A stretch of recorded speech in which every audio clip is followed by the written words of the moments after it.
Today we'll learn canine carving. So before we start any carving, the block should be divided into equal halves vertically as well as horizontally as per dimensions of crown and the root. It should be divided on top also into 4 equal parts. All these lines are important because one or the other morphological feature falls on these lines. Now, labeling of the block. Label the block as labial, then opposite will be palatal, then remaining 2 are mesial and distal. So now labially, this is the crown surface and this is the palatal surface. Now reduce all 4 surfaces as per dimensions given in the textbook for mesiodistal and labiolingual dimensions. So start reducing. How to reduce? Hold the block horizontally in between these 2 fingers and with the horizontal movement of the cover, keep on reducing from one finger to other finger like this, and use straight end of the cover for this type of reduction. So reduce all 4 surfaces. Reduce all 4 surfaces.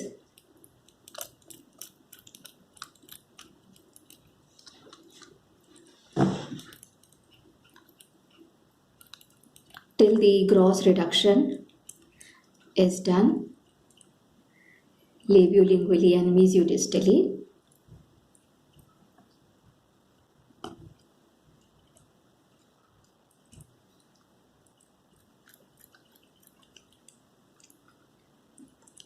Like this.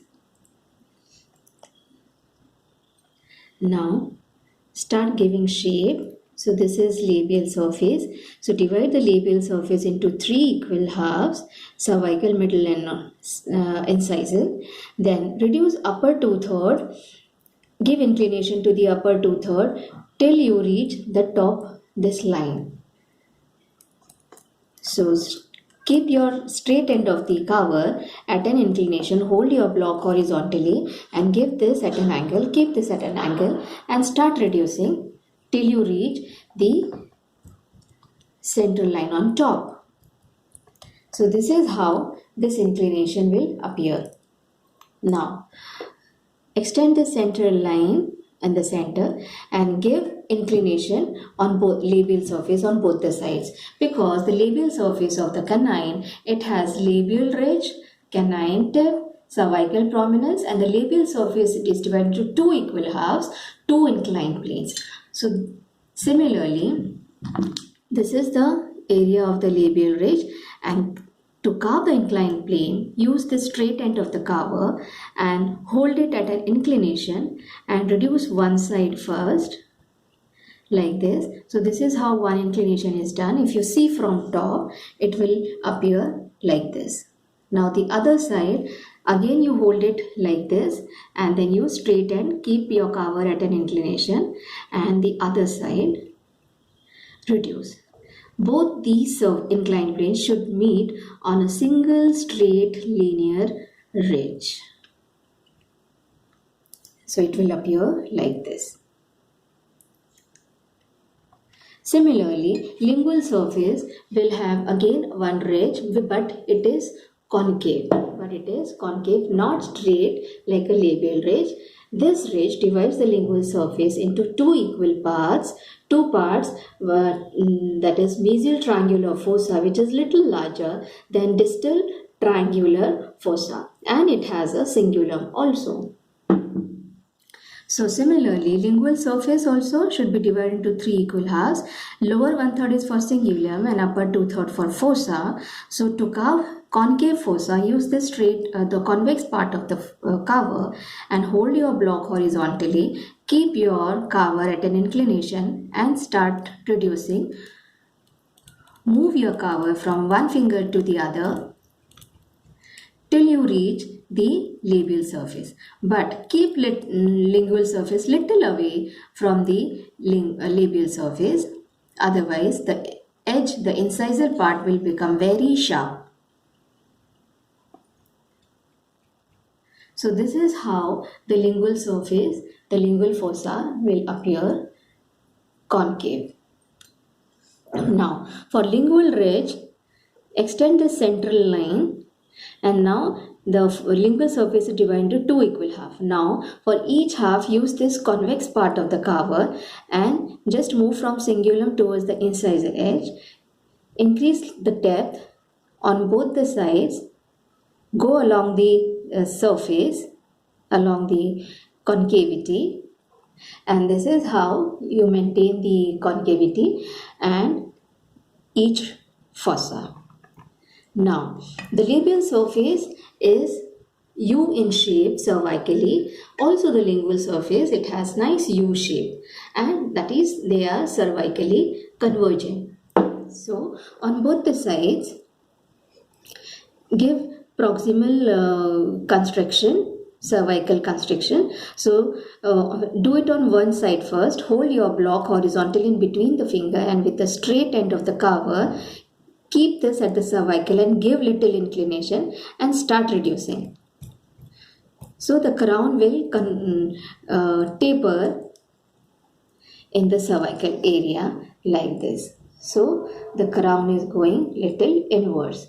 Now the opposite side, similarly, hold it horizontally and keep your straight end of the tip part of the carver at the cervical line at an inclination and start reducing. And this is how the crown will appear converging from both the sides. Like this. Now the U-shaped labial surface, how to do it? With the tip of the straight end of the carver, move your carver along the cervical line. Take little from proximal, then below the cervical 1/3, and then extend on the other proximal side. So this is how the labial surface will appear nice U in shape. Now the lingual surface, similarly, start from proximal surface and then make nice U, cover the cingulum and go to the other side. So this is how lingual surface is also U in shape. So if you see from top,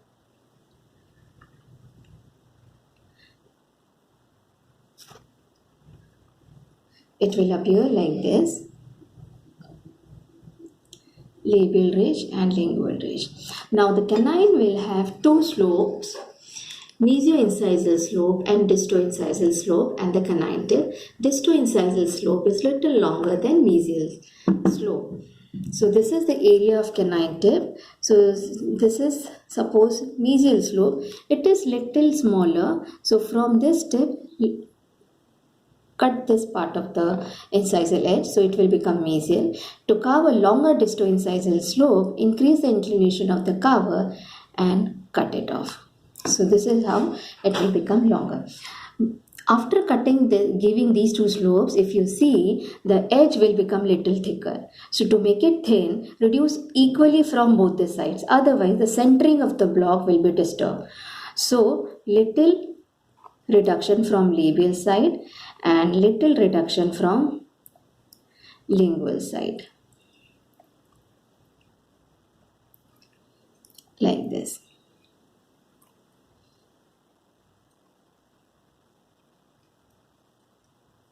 So this is how it will appear. Now, do the root part. So this is roughly the canine crown is done. Now the root part. Decide the length of the root and start reducing the root part. Reduce all extra wax on the root part.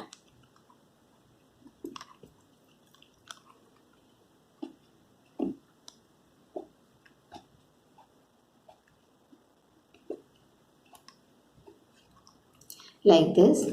All this extra wax should be reduced. Now do the other side.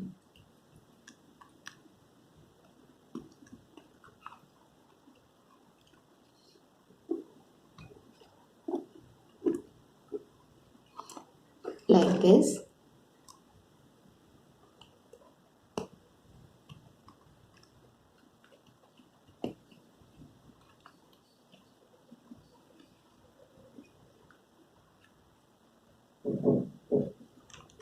Like this.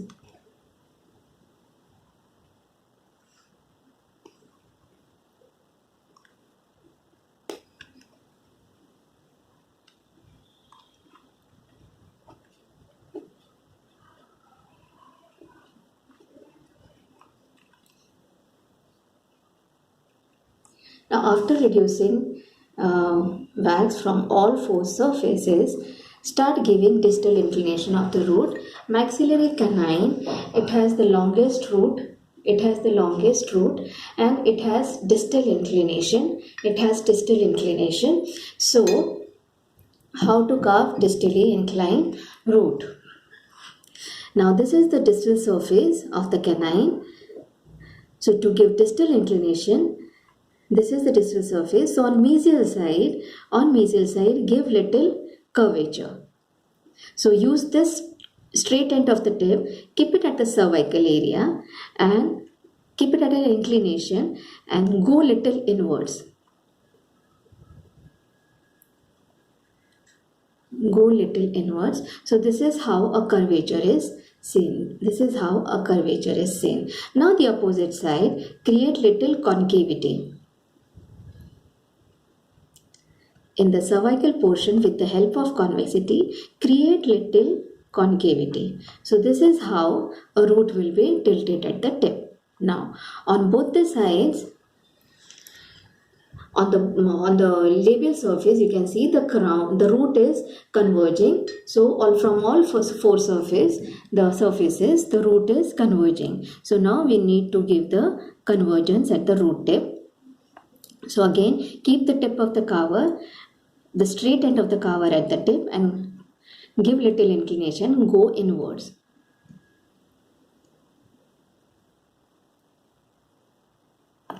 Like this.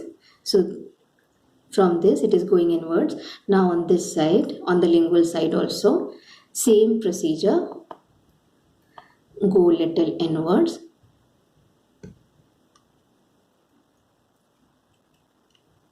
Like this. Reduce all the edges, merge it with the cervical area, reduce all excess wax.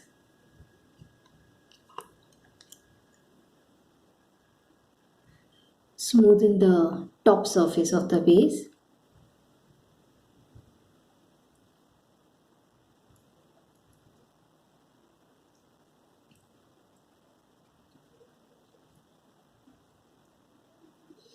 Like this. Demarcate the junction of the root tip and the base.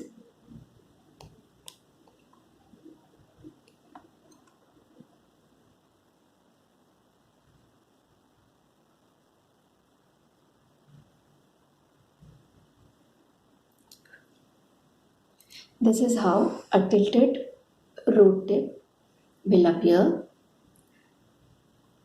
like this. Then smoothen all the surfaces, remove all the markings, make it smooth. The base also should have sharp line angles and point angles.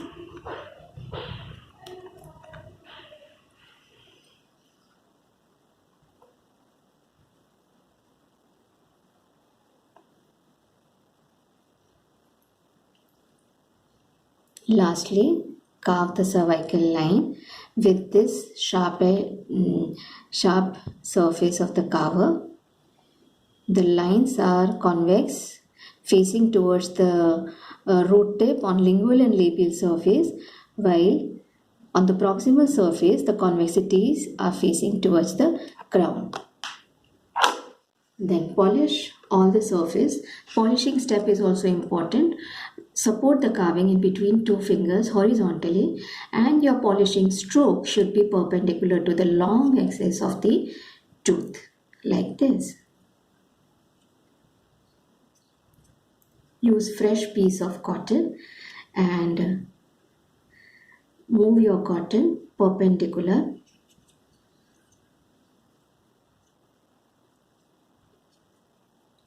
to the long axis of the tooth.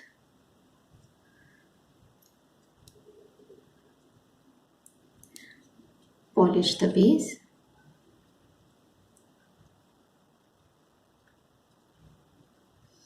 Even the top surface of the base. Now each tooth has the depressions on the root called as developmental depressions.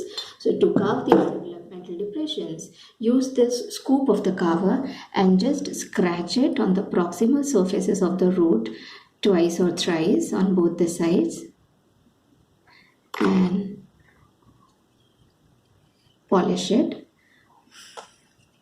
Give 2-3 strokes of polishing so that they are smoothly merged with the other surfaces, the root surface. This is how this developmental depression will appear, like this.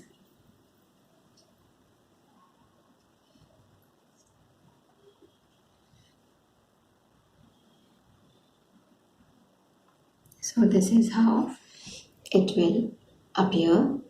This is the labial surface with the tip, the ridge, distally tilted root, proximal surface, the lingual surface with the ridge, 2 fossa, root. And if you see from top, you can actually see the ridge on both the sides and the slopes from the labial aspect.